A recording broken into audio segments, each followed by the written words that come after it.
आप देख रहे हैं अल्फा डिफेंस हिंदी में आपका स्वागत है। आज के इस वीडियो में हम लोग बात करने वाले हैं भारत की एक सीक्रेटिव मिसाइल सिस्टम के बारे में। देखिए, मैं यहाँ पर जानबूझकर इस मिसाइल सिस्टम को सीक्रेटिव कह रहा हूँ और थंबनेल में भी हम लोगों ने इस वर्ड का प्रयोग किया है क्योंकि बहुत सारे ऐसे लोग कमेंट सेक्शन में आकर लिखेंगे कि अगर ये सीक्रेटिव है तो आपको कैसे पता, बिना कॉन्टेक्स्ट को जाने, बिना वीडियो को देखे और बिना वीडियो को समझे। देखिए, आने वाले 2-3 दिनों के अंदर एक टेस्ट होने वाला है और आमतौर पर एपीजे अब्दुल कलाम आइलैंड के पास में जब भी टेस्ट किए जाते हैं तो वहां पर लोगों को डिस्प्लेस करना पड़ता है। इस डिस्प्लेसमेंट को लेकर ओटीवी की तरफ से एक रिपोर्ट की गई थी और इस रिपोर्ट के दौरान उनकी तरफ से एक फुटेज दिखाई जा रही थी जो काफी इंटरेस्टिंग है। नेचुरली ये फाइल फुटेज थी, यानी कि जिस टेस्ट का वीडियो हम लोग यहाँ पर देख रहे थे वो एक पुराना वीडियो था और इस वीडियो में जो मिसाइल सिस्टम दिखाई जा रही है उसकी टेस्टिंग हो चुकी है। अभी आप अपनी स्क्रीन के ऊपर इसी वीडियो से लिए गए कुछ स्क्रीन ग्रैब्स को देख सकते हैं और अगर आप इस फोटोग्राफ को बहुत क्लोजली ऑब्जर्व करेंगे तो आपको समझ में आएगा कि यहाँ पर एक ऐसी मिसाइल सिस्टम है जो निर्भय या ब्रह्मोस सुपरसोनिक क्रूज मिसाइल जैसी नहीं दिखती है।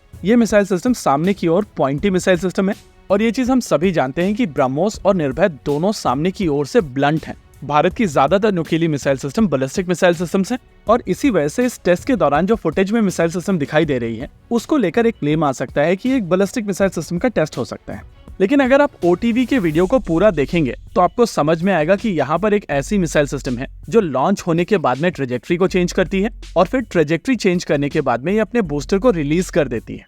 अगर इस वीडियो को आप और आगे देखेंगे तो आपको समझ में आएगा कि बूस्टर रिलीज होने के बाद में इसके पीछे किसी भी तरीके का फ्लेम नहीं है और ये चीज इंडिकेट करता है कि ये मिसाइल सिस्टम एक टर्बो फैन से पार की गई है। अब अगर आप इंडिया के सारे प्रोग्राम्स को देखें तो निर्भय एक इकलौती ऐसी मिसाइल सिस्टम है जिसमें टर्बो फैन इंजन का प्रयोग किया जाता है, लेकिन निर्भय सबसोनिक क्रूज मिसाइल सिस्टम सामने की ओर से नुकीली नहीं है और फुटेज में जो मिसाइल सिस्टम दिखाई दे रही है वो सामने की ओर से नुकीली है। अब अगर आप इन सभी डॉट्स को एक साथ कनेक्ट करके देखते हैं तो आपको समझ में आएगा कि यहाँ पर एक ऐसी मिसाइल सिस्टम की टेस्ट की फुटेज दिखाई जा रही है जो पहले टेस्ट की जा चुकी है। यहाँ पर मिसाइल सिस्टम दिखने में निर्भय नहीं है, लेकिन इसमें एक टर्बो फैन इंजन का प्रयोग किया गया है। इन शॉर्ट, यहाँ पर डीआरडीओ की तरफ से कुछ समय पहले एक क्रूज मिसाइल सिस्टम का टेस्ट किया गया है जिसके बारे में उनकी तरफ से किसी भी तरीके की इन्फॉर्मेशन पब्लिक नहीं की गई है। वैसे निर्भय क्रूज मिसाइल सिस्टम के बेसिस पर 2 और क्रूज मिसाइल सिस्टम्स बनाई जानी थी, जिनमें से एक है submarine launch cruise missile system और दूसरी है long range land attack cruise missile system. वैसे हम सभी ने submarine launch cruise missile system की फोटोग्राफ्स देखी हैं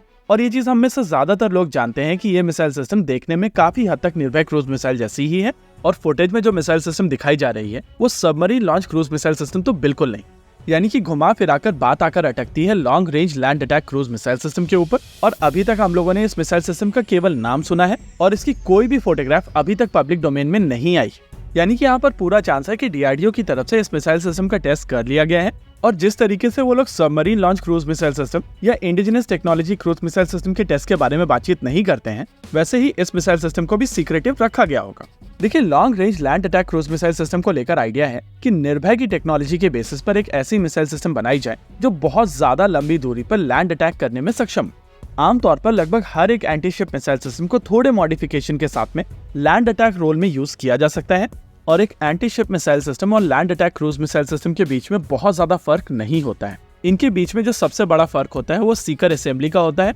और लैंड अटैक रोल में आपको बहुत बड़ी सीकर असेंबली की आवश्यकता नहीं होती है। वैसे अगर आप Russian subsonic cruise missile system Kalibr को ध्यान से ऑब्जर्व करेंगे तो आपको समझ में आएगा कि उस मिसाइल सिस्टम के नए वेरिएंट्स को भी पॉइंटी बनाया गया है और उसके पीछे आइडिया था कि इस मिसाइल सिस्टम के लेटेस्ट वेरिएंट अपने टर्मिनल फेज में ट्रांससोनिक हो जाते हैं, यानी कि 1 माक की स्पीड से तेज हो जाते हैं। ट्रांससोनिक वेव ड्रैग को मिटिगेट करने के लिए एक स्मूथ कॉनिकल प्रोफाइल ज्यादा बेहतर मानी जाती है। होप इस वीडियो के बाद में आपको एक लार्जर पिक्चर समझ में आई होगी और इस सीक्रेटिव मिसाइल सिस्टम को लेकर क्यूरियोसिटी बढ़ी होगी। इसी के साथ आज के इस वीडियो में रखते हैं केवल इतना ही। वीडियो को अंत तक देखने के लिए धन्यवाद। देखते रहिए अल्फा डिफेंस। जय हिंद।